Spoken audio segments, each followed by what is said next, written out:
এসো আচ্ছা এরপরে তোমরা স্টার্ট করে দাও ইংরেজি পারফরমেন্স হবে তারপরে তোমার বক্তব্য নাকি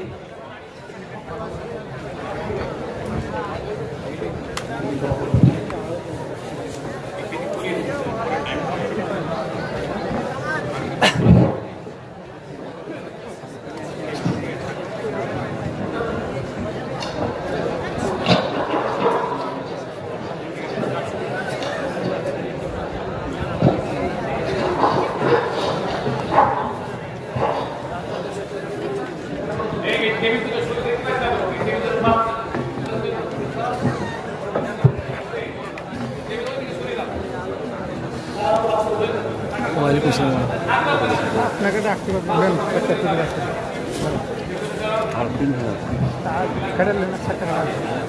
start السلام عليكم ورحمة الله وبركاته. وعليكم السلام ورحمة الله وبركاته. I am Sabir from nearby village. From the Habai has a culture and some other trouble. Mechanic has assured me to get it painted by 8 p.m. tonight. Oh really? But what I got to do? I want to go to Morocco. From there, I will go to Morocco the traffic. If you know by the road, please give me a lift up to Morocco. Don't you know?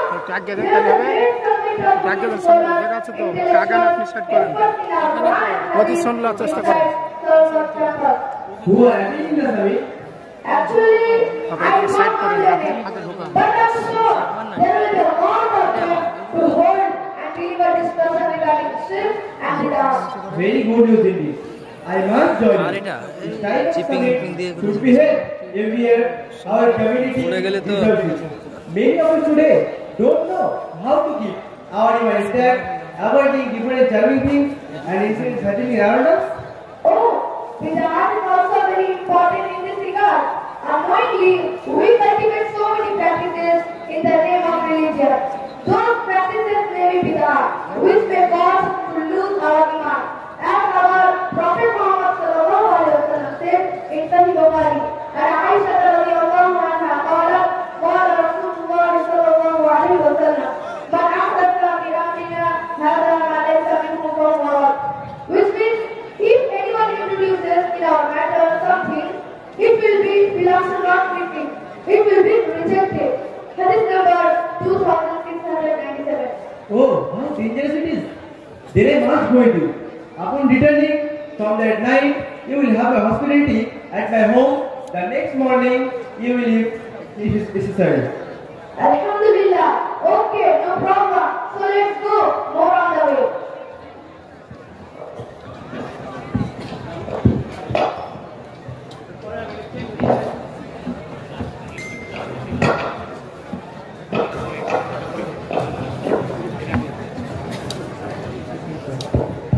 আলহামদুলিল্লাহ আমরা দুইজন বাচ্চার কথোপকথন শুনলেন ইংরেজি ভাষায় একটা ছবি দেখলেন ওটা ছিল মোটরসাইকেলের ছবি এই ছবিটা আমাদের ছাত্র নিজেরা বানিয়েছে এটা বলতে চাইছে কি বাচ্চারা যখন অনেক দূর থেকে এই প্রোগ্রাম আসার জন্য বেরিয়েছে তো রাস্তায় অ্যাক্সিডেন্ট গাড়ি পাংচার এখানে মোটরসাইকেলের শোরুমে যারা লোক আছে তারা হাসছে বসে বসে যে আমার কাছে এমনি তো শাড়ি দিতে হবে যাই হোক তো ওই বাচ্চার সঙ্গে দেখা বলো ভাই কি ব্যাপার কোথায় যাবে কেন শুনুনি বিশাল এক সম্মেলনে সেখানে আমি যাচ্ছি কি হয় সেখানে তো ওখানে বিরাট মুক্ত আল্লাহ রাসূলের সহিহ সুন্নাত অনুযায়ী আলোচনা হবে তা শুনতে যাচ্ছি তাই নাকি দারুণ ব্যাপার তো তাহলে তুমি যখন বাড়ি ফিরবে রিটার্ন করবে তখন আমার বাড়িতে অবশ্যই থাকবে তোমার দাওয়াত থাকলে তুমি আমার বিদেশে থাকবে এই হিসাবে দুই বন্ধু ওরা ইংরেজিতে কথোপকথন করলো তার একটা সিনারি আপনাদেরকে দেখালো এবারে আমরা আপনাদের সামনে আমরা বক্তা নিয়ে আসছি আলোচনা রাখবেন আমাদের শেখ মুক্তার হোসেন রাহিমি সাহেব বক্তব্য রাখবেন শেখ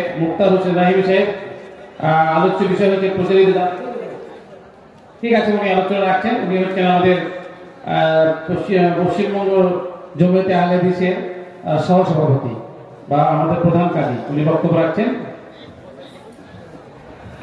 দাঁড়িয়ে পড়বে তাই তো 40 মিনিট দাদা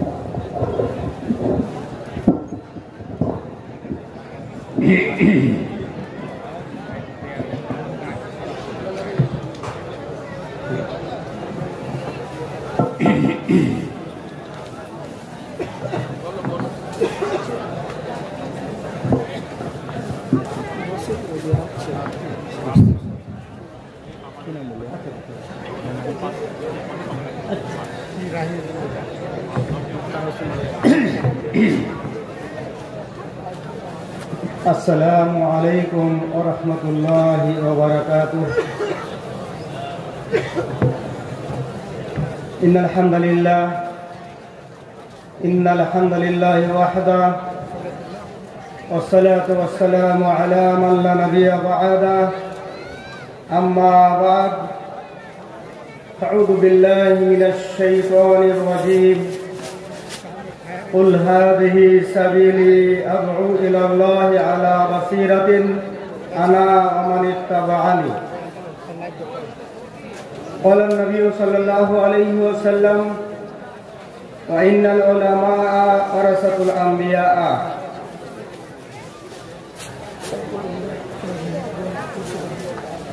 আজকে এই মহতী সম্মেলনের শ্রদ্ধেয় সভাপতি মহাশয়, মঞ্চে উপবিষ্ট ওলামা ইকরাম, সম্মানিত বিভিন্ন জায়গা থেকে, বিভিন্ন জেলা থেকে আগত দিন পিপাসু মুসলিম ভাইরা, আমি আপনাদের সামনে একটি বিষয়কে কেন্দ্র করে কিছু আলোচনা করার ইচ্ছা প্রকাশ করেছি। বিষয়টি হচ্ছে জালসা কেন্দ্রিক বাড়াবাড়ি কিছু রীতি ও নীতি। মহান আল্লাহ তাআলা দাওয়াতের জন্য, তাওহীদের দাওয়াতের জন্য সমস্ত নবী ও রাসূলগণকে পাঠিয়েছেন এবং শেষ রাসূল মুহাম্মদ রাসূলুল্লাহ সাল্লাল্লাহু আলাইহি সাল্লাম, তিনি ছিলেন একজন শ্রেষ্ঠ দায়ী, সর্বশ্রেষ্ঠ রাসূল। তারপরে এই দাওয়াতের কাজ কারা করবেন, কিয়ামত পর্যন্ত মানুষকে হকের দাওয়াত দেবেন কারা? আল্লাহ তাআলা রাসূলুল্লাহ সাল্লাল্লাহু আলাইহি সাল্লামকে সম্বোধন করে বলছেন, কুল, হে নবী মুহাম্মদ সাল্লাল্লাহু আলাইহি সাল্লাম, আপনি বলে দিন, হাদিহি সাবিলি, এটাই আমার রাস্তা, এটাই আমার কাজ, এটাই আমার মিশন। আদু ইলাল্লাহি আলা বাসিরা, আমি মানুষকে স্পষ্ট দলিলের ভিত্তিতে আল্লাহর দিকে আহ্বান জানাবো। আনা ওয়া মান ইত্তাবানি, আমি এবং আমার যারা অনুসরী, আমাকে যারা রাসূল বলে, নবী বলে বিশ্বাস করে মেনে নিয়েছে, যারা আমার অনুগত, তাদের এই মহান দায়িত্ব। মুহাম্মদ রাসূলুল্লাহ সাল্লাল্লাহু আলাইহি সাল্লাম সুদীর্ঘ 23 বছর এই দাওয়াতি মিশন চালু রাখলেন এবং বিদায়ী হজে শেষ ভাষণে তিনি একথাই বলেছিলেন, ফালিউবাল্লিগু শাহিদুল গায়বা, আমি যা করলাম, আমি যা বললাম, আমার কাছে যে বিধান আল্লাহ নাযিল করেছেন, যাদের কাছে এই বার্তা পৌঁছেছে, যাদের কাছে পৌঁছায়নি তারা, যাদের কাছে পৌঁছেছে তারা ওদের কাছে পৌঁছাতে থাকবে, যারা পরবর্তীতে আসবে, কিয়ামত পর্যন্ত এই তাদের মহান দায়িত্ব। এবং এই কোরআনে সূরা ইউসুফের 108 নম্বর আয়াতে আল্লাহ তাআলা বললেন, যারা বিশ্বাসী আল্লাহ রাসূলের এই উম্মত, তাদের প্রত্যেকের দায়িত্ব এ দাওয়াতের কাজ করা। বিশেষত যারা ওলামা আলিম,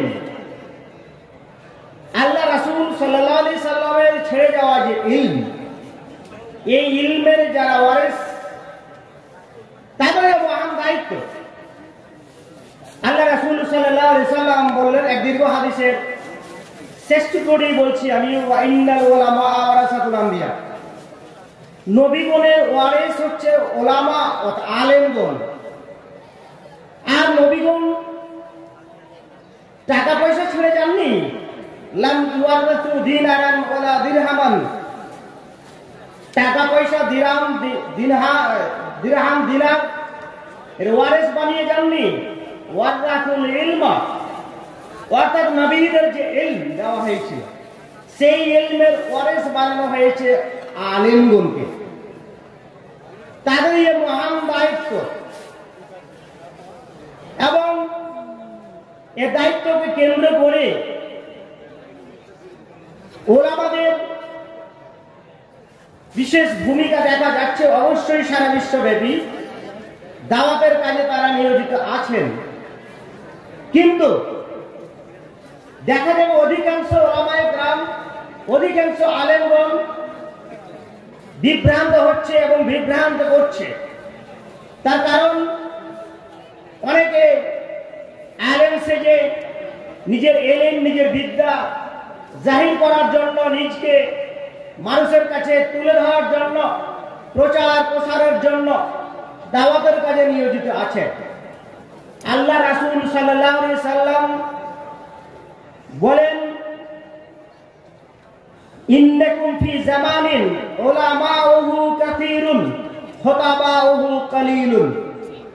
সাহাবীদেরকে সম্বোধন করে বলছেন, তোমরা এমন জামানায়, এমন যুগে অবস্থান করছো, এই যুগে আলেমের সংখ্যা অনেক অনেক বেশি, খুতাবাউহু কালীলুন, কিন্তু বক্তা কম।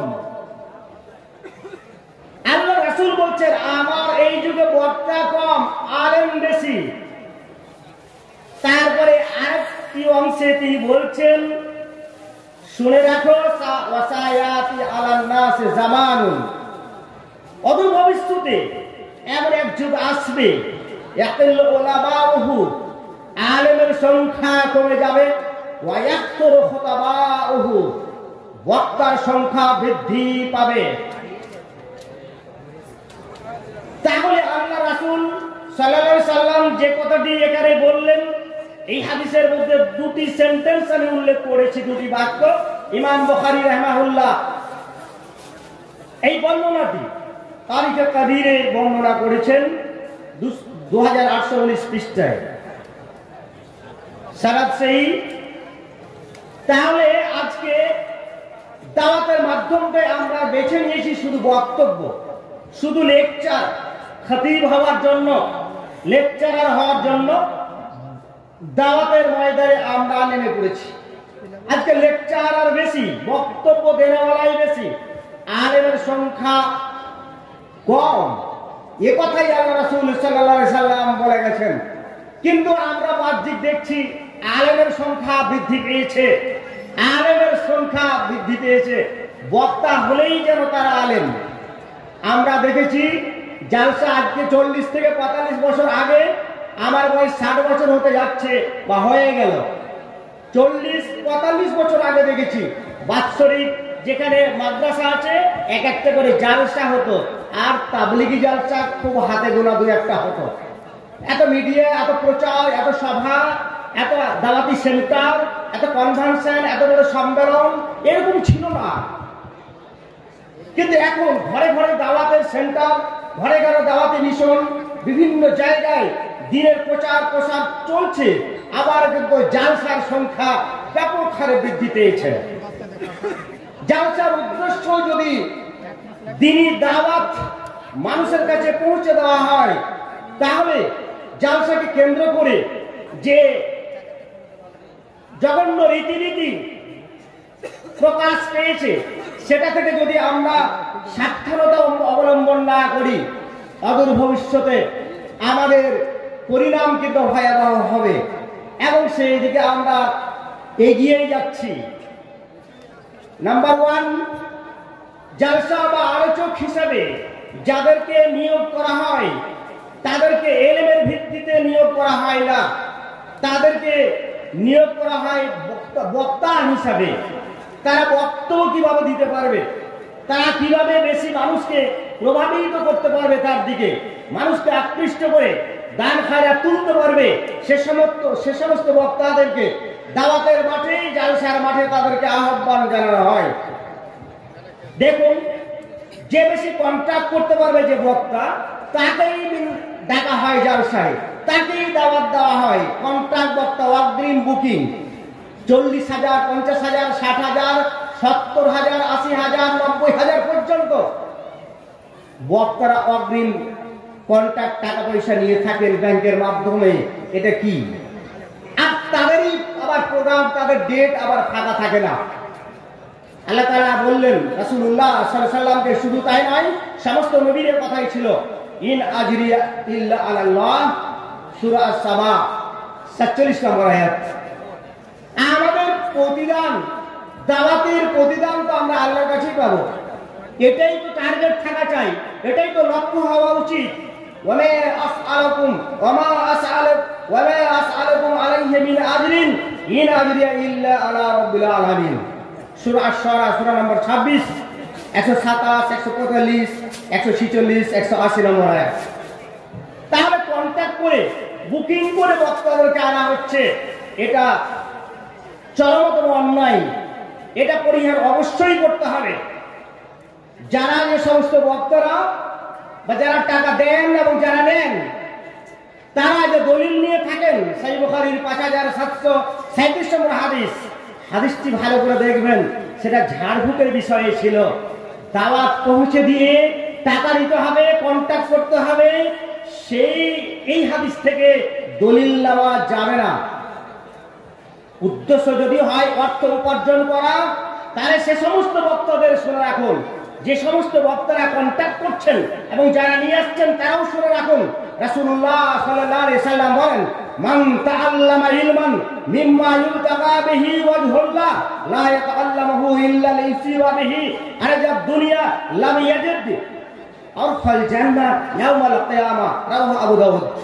যে ব্যক্তি যে ইলমের দ্বারা আল্লাহর রেজামন্দি উদ্দেশ্য, আল্লাহর সন্তুষ্ট উদ্দেশ্য, যদি সেই ইলমের দ্বারাই পার্থিব দুনিয়ার কিছু সম্পদ পাওয়া চাওয়া হয়, তাহলে জান্নাতের সুগন্ধিও সেই পাবে না। হাদিস আবু দাউদ 3664।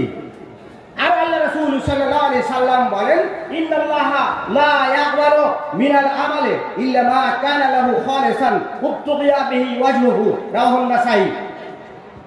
আল্লাহ তো ওই আমল কবুল করেন না, একমাত্র ওই আমল কবুল করেন যেটা আল্লাহর উদ্দেশ্যই হবে, আল্লাহর জন্যই খালেস হবে। আল্লাহর জন্য খালেস কোনটা? উবতুগিয়া বিহি ওয়াজহুহু, যে আমলের দ্বারাই, যে কাজের দ্বারাই একমাত্র আল্লাহর সন্তুষ্টি কামনা। সুনানুন নাসাই 3140 নম্বর হাদিস। আমলহীন বক্তাকে আমাদের ডাকা হয়, শ্রোতাও দিন দিন আমলহীন হচ্ছে। এত জালসা, এত প্রোগ্রাম, এত সম্মেলন, এত কনফারেন্স হয়েও, এত দাওয়াতি সেন্টার খুলেও মানুষ আজকে বিভ্রান্ত কেন? মানুষ পথভ্রষ্ট হচ্ছে কেন? মানুষ কেন সঠিক পথে আসছে না? কারণ একটি, যে আমল বক্তারাই আমল করছেন না, এবং যারা শুনছেন শ্রোতা শুধু চমক দমক দেখার জন্য আসেন, তারা আমল করছেন না। শুনে রাখুন বক্তা ও শ্রোতা, যারা আমলবিহীন যে বক্তব্য দেন আর যারা বক্তব্য শুনে আমল করেন না, একটি সহিহ বুখারীর 3267 নম্বর হাদিসের একটি টুকরো বলি। কিয়ামতের দিন এক ব্যক্তিকে জাহান্নামে ফেলা হবে। জাহান্নামে ফেলার পর তার ঘুড়িগুলো বেরিয়ে যাবে, আর গাধার মতন চাকিতে যেমন ঘুরে তেমন ঘুরতে থাকবে। আর এই জাহান্নামী এসে তার কাছে একত্রিত হয়ে বলবে, এই ফলা মা শানুক, এই আলেম, এই ব্যক্তি, কি ব্যাপার, তোমার কি হয়েছে? আলাইসা কুনতা তা'মুরুনা বিল মারুফ, তুমি কি আমাদের ভালো কাজের আদেশ করতে না? তুমি কি বক্তব্য দিতে না? তোমাদের সম্মেলনের মাঠে দেখেছি লেকচারার হিসাবে, তোমাকে দেখেছি জালসা মাদ্রাসার মাঠে বক্তা হিসাবে তুমি তো লক্ষ টাকা, 50,000 টাকা, 40,000 টাকা করে নিয়েছিলে হ্যাঁ আনিল মুনকার, খারাপ খারাপ কাজ থেকে তুমি নিষেধ করতে। কি ব্যাপার, আজকে তোমার এই অবস্থা কেন? তখন সে বলবে, সে বক্তা, সে আলেম, সে বলবে হ্যাঁ তুমি তো আমরুকুম বিল মারুফ, আমি তো ভালো কাজের আদেশ করতাম, ওয়ালা আতিহি আমি যে করতাম না, আমি যে খারাপ কাজ থেকে নিষেধ করতাম, কিন্তু আমি যে নিজেই করতাম খারাপ কাজ, আমি সেই কাজেই মগ্ন থাকতাম। তাই আজকে শ্রোতাদের ঈমান বৃদ্ধি হচ্ছে না, আমলে তারা এগিয়ে আসছে না। আমলবিহীন বক্তা অধিকাংশই দেখা যায়, ইল্লা মাশাআল্লাহ অনেকেই ভালো আছেন আলহামদুলিল্লাহ, কিন্তু অধিকাংশই তাদের দেখবেন তাদের নামাজের ঠিক নাই, তাদের কাপড় চোপড়ের ঠিক নাই, তাদের পরিবারের ঠিক নাই, তাদের খাওয়ার ঠিক নাই, তাদের ইনকাম সোর্সের ঠিক নাই। আবার দেখা যায় অনেক জায়গায় প্রধান বক্তাকে দেওয়া হয় কখন? গভীর রাতে। প্রধান বক্তা সব ওই মাঠে থাকে, বাজারে থাকে, আর প্রধান বক্তার জন্য সবাই অপেক্ষা করে যখন উঠবে একটু ঠেলা ঠাসা দিয়ে ভিড় করে তারা মঞ্চের দিকে এগিয়ে যায়, আবার দূরে দূরে দাঁড়িয়ে থাকে। 10 মিনিট শোনার পর প্রধান বক্তা তো গজল গাইতে জানে না, না ড্যান্স দিতে জানে না, হ্যাঁ প্রধান বক্তা তো সুরতান জানে না, তখন 5 মিনিট শুনিয়ে রাত 12টার সময় 1টার সময় গা ঝাড়া দিয়ে আবার চলে যায়। প্রকৃত দিন থেকে, প্রকৃত এলিম থেকে মানুষকে মাহরুম করে দেওয়া হয়। মঞ্চে আহ্বান জানানো হয় ওয়াজ্ঞ বক্তাকে, যারা গান গজল ছড়ায়, গায়ে গায়কের মতন পরিবেশন করে সময় নষ্ট করে আর মানুষকে আকৃষ্ট করে, মানুষকে হাসায়। বেশিরভাগ হাসাবার উদ্দেশ্য, কতটি ডেট আবার খিলাফ হবে ডায়েরিতে, সেদিকেই তার টার্গেট থাকে। রাসূলুল্লাহ সাল্লাল্লাহু আলাইহি সাল্লাম বলেন, সুনানুত তিরমিজির 2315 নম্বর হাদিস, ওয়াইলুন লিল্লাযী ইউহাদ্দিসু বিল হাদিস লিইউযহিকা বিহিল কওমা ফায়াকদিবু ওয়াইলুন লাহু। ওই বক্তার জন্য দুর্ভোগ, ওই বক্তার জন্য দুর্ভোগ, ওই বক্তার জন্য দুর্ভোগ যে কথা বলে, বর্ণনা করে, মানুষকে হাসাবার জন্য মিথ্যা বর্ণনা করে, বানিয়ে বানিয়ে কথা বলে, তার জন্য দুর্ভোগ, তার জন্য দুর্ভোগ। সে ক্ষতিগ্রস্ত, সে ধ্বংস হবে। হাসি রহস্য করেও মিথ্যা কথা বলা যায় না। হাদিসটি আবু দাউদের 4800 নম্বর হাদিস। রাসূলুল্লাহ সাল্লাল্লাহু আলাইহি সাল্লাম বলেন, জান্নাতের মধ্যে একটা ঘর তার জন্যই হবে লিমান তারাকাল কিযবা মাযহান। হাসি রহস্য করেও যারা মিথ্যা কথা বলে না তাদের জন্য। অনেককে দেখা যায় মঞ্চে উঠে মাদ্রাসার জালসাতে আদায় শুরু করে ছন্দ মিলিয়ে। আমি বলতে পারি না, আমাদের নাজমা আলম সানাবলী ভাই একটা ছন্দ বলছেন, শুনেছিলাম আমি ফেসবুক লাইভে। এই ছন্দ মিলিয়ে আদায় করে, আমরা দেখি স্টেজে দেখি অনেকে আদায় করছে, আর সদর মোদারেস বসে আছে। তিনি সহিহ বুখারী পড়ান, সহিহ বুখারী হাদিস নম্বর 6337, সহিহ বুখারী 80-20 অধ্যায়ে বাবু মা ইউকরাহু মিনাস সাজে ফি দুআ, দুআর মধ্যে ছন্দ লাগিয়ে দোয়া করা নিষিদ্ধ।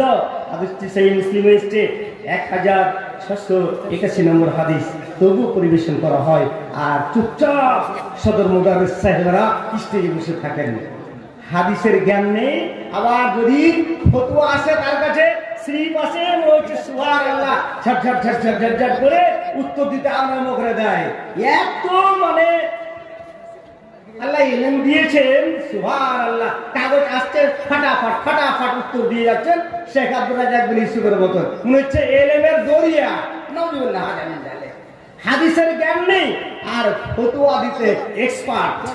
শুনে রাখুন, যায়েদ বিন হুদায়র রাদিয়াল্লাহু তাআলা আনহু তিনি বলছেন, হযরত উমর রাদিয়াল্লাহু তাআলা আনহু আমাকে বলেন, হাল তারিফ, তুমি কি জানো, হে যায়েদ শোনো, তুমি কি জানো মা ইয়াহদুল ইসলাম, ইসলামকে ভেঙে চূর্ণ বিচূর্ণ করে দেবে কিসে? কুলতুল্লাহ, আমি বললাম যে না, আমি তো জানি না। কালা ইয়াহদুহু জাল্লাতুল আলামে, আলেমের পদস্খলনের কারণে, আলেমের ভুলের কারণে, আলেমের অন্যায়ের কারণে ইসলাম ছিন্ন ভিন্ন হয়ে যাবে। ওয়াজিদালুল মুনাফিক, যারা মুনাফিক তারা দিল কিতাব কোরআন নিয়ে, কিতাব নিয়ে তারা ঝগড়া করবে। অর্থ জানে না, তাফসির জানে না, তাফসির শুরু করবে, বর্ণনা শুরু করবে। হুকমুল আইম্মাতুল মুদাল্লিন, পথভ্রষ্ট ইমাম আইম্মা যারা, এরা দেশকে শাসন করবে, এরা বিচার করবে।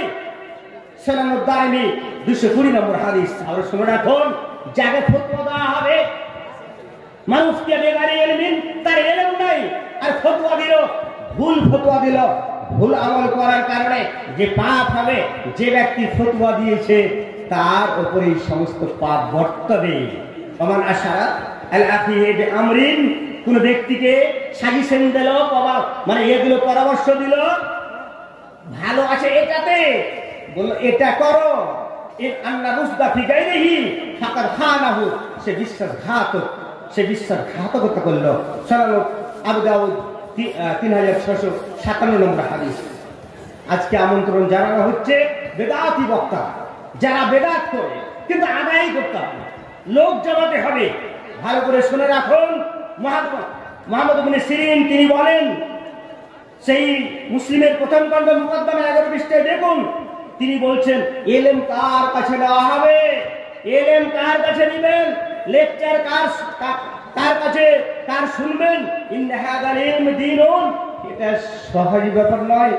এই ইলম শরীয়তের ইলমটা দিন।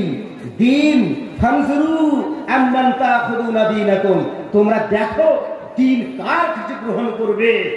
যখন ফিতনার যুগ এসেছিল তখন বলা হতো কার কাছ থেকে বর্ণনা করছো তোমরা, নাম উল্লেখ করো, ওই লোকটি কে, কেমন। ফায়ুনজারু ইলা আহলিস সুন্নাহ, সুন্নাহর যার জ্ঞান আছে, আহলে সুন্নাহ যারা, তাদের কাছ থেকে ফায়ুখাদু হাদিসুহু, তাদের হাদিস নেওয়া হতো। এবং ফায়ুনজারু ইলা আহলিল বিদআহ, যারা বেদাত করে তাদের দেখে ফায়ুখাদু হাদিসুহু, তাদের হাদিস গ্রহণ করা হতো না। আর আপনি বেদাতিকে ডাকছেন মঞ্চে। রাসূলুল্লাহ সাল্লাল্লাহু আলাইহি সাল্লাম বলেন, সেই মুসলিমের 1978 নম্বর হাদিস, লা'নাল্লাহু মান আওয়া মুহদাসান, তার কি মর্যাদা, সুবহানাল্লাহ। সেই বক্তা, তাকে অগ্রিম 50,000 টাকা তার ব্যাংকে পাঠিয়ে দেওয়া হয়েছে, মোবাইলের মাধ্যমে পে করে দেওয়া হয়েছে। আর সেই বক্তাকে আমরা স্টেজে নিয়ে আসছি। ভালো করে শুনে রাখুন, এই সমস্ত বক্তারা ভুলভাল বক্তব্য পরিবেশন করে, বিভ্রান্ত করে, আপনার অগোচরে আপনি পথভ্রষ্ট হয়ে যাচ্ছেন। সে যেন সবই জানে, তার যেন অজানা কিছু নেই। আব্দুল্লাহ বিন আব্বাস রাদিয়াল্লাহু তাআলা আনহু বলেন, মান আলামা শাইয়ান ফালিয়াকুল, যে কিছু জানে, তার জানা আছে, সে বিষয়ে গভীর জ্ঞান আছে, সে যেন ফালিয়াকুল, সে যেন বলে। ওয়া মান লাম ইয়ালাম, আর যে জানে না, ফালিয়াকুল আল্লাহু আ'লাম, আমি জানি না, আল্লাহ বেশি জানেন। ফাইন্না মিনাল ইলমি, এই বলাটা হচ্ছে জ্ঞানের নিদর্শন। কিন্তু আমরা বলতে জানি না। স্টেজে কোনো বক্তাকে দেখা গেল না যে আমি জানি না, এটা আমি বলতে পারবো না। আর সব ফতোয়া স্টেজে দিতে হবে, এত স্লিপ আসবে কেন? যে বিষয়ে যে বক্তব্য রাখবে সে বিষয়ে তাকে জানা যেতে পারে। সে বিষয়ে জানতে না পারলে এজ এ স্টুডেন্ট হিসাবে আপনি এসেছেন শিক্ষার জন্য, একজন ছাত্র হিসাবে, একজন তালেবুল ইলম হিসাবে আপনি প্রশ্ন করতেই পারেন সে বিষয়ে। অন্য বিষয়ে প্রশ্ন যখন করেন আবল তাবল ফতোয়া দিয়ে গেল, আর সে বলল না আল্লাহ আ'লাম। ফাইন্না মিনাল ইলমি ইয়াকুলা লিমা লা ইয়ালাম আল্লাহু আ'লাম, এটা বলাটাই হচ্ছে ইলমের পরিচয়, আলেমের পরিচয়। সহিহ বুখারী 4809 নম্বর হাদিস, কিতাবুত তাফসিরে হাদিসটি এসেছে। তারপরে তিনি বলছেন, আব্দুল্লাহ বিন আব্বাস, আল্লাহ রাসূল সাল্লাল্লাহু আলাইহি ওয়াসাল্লাম নিজের নবীকে বলেন, কুল লা আসআলুকুম মিন আজরিন, আমি দাওয়াতের জন্য কিছু বদলা তোমাদের কাছে চাই না। ওয়া আনা মিনাল মুতাকাল্লিফিন, সূরা সাদ 86 নম্বর আয়াতে এসেছে। এর ব্যাখ্যায় যে আমি বানোয়াটকারী নই, বানিয়ে বানিয়ে কথা বলবো, যেটা হাদিস কোরআনে নেই, যেটা রাসূল বলেননি, যেটা আল্লাহ বলেননি, সে কথা আমি বলবো না, এটা আমি বলতে পারি না। যারা সারা রাত ধরে রাত 12টার পর পর্যন্ত জলসা করেন, শুনে এখন কেন আপনারা রাত 11টার পরে জলসা করবেন? সহিহ বুখারী 5199, রাসূলুল্লাহ সাল্লাল্লাহু আলাইহি ওয়াসাল্লাম বলেন ওয়া ইন্না লিআইনাকা আলাইকা হাক্কুন, তোমার চোখে তো হক আছে, ফজরের তো সালাত আছে। আপনি যদি 1টা পর্যন্ত জাগেন, রাত 1টা পর্যন্ত জাগবেন, আর আপনি যদি রাতের সালাত আদায় করেন, আপনি একজন আলেম হন, আপনার উচিত অবশ্যই উচিত রাতে কিছু সালাত আদায় করা। আপনি পড়বেন কখন? পড়ে ঘুমাবেন, ফজরের জামাত ধরবেন কখন? ফজরের সালাত আপনার ছুটবে, জামাত ছুটবে, ফজরের সুন্নাত আপনার ছুটবে, আগে আদায় করতে পারবেন না। রাসূলুল্লাহ সাল্লাল্লাহু আলাইহি ওয়াসাল্লামের যুগে ফজরের সুন্নাত ফরজ নামাজের পরে, ফজরের ফরজ নামাজের পরে খুব নেহাতি, খুব কম তারা আদায় করতেন, আগে আদায় করতেন। একদিনই একটি হাদিস এসেছে, আল্লাহ রাসূল সাল্লাল্লাহু আলাইহি ওয়াসাল্লাম দেখছেন এক সাহাবীকে ফরজ সালাতের পরে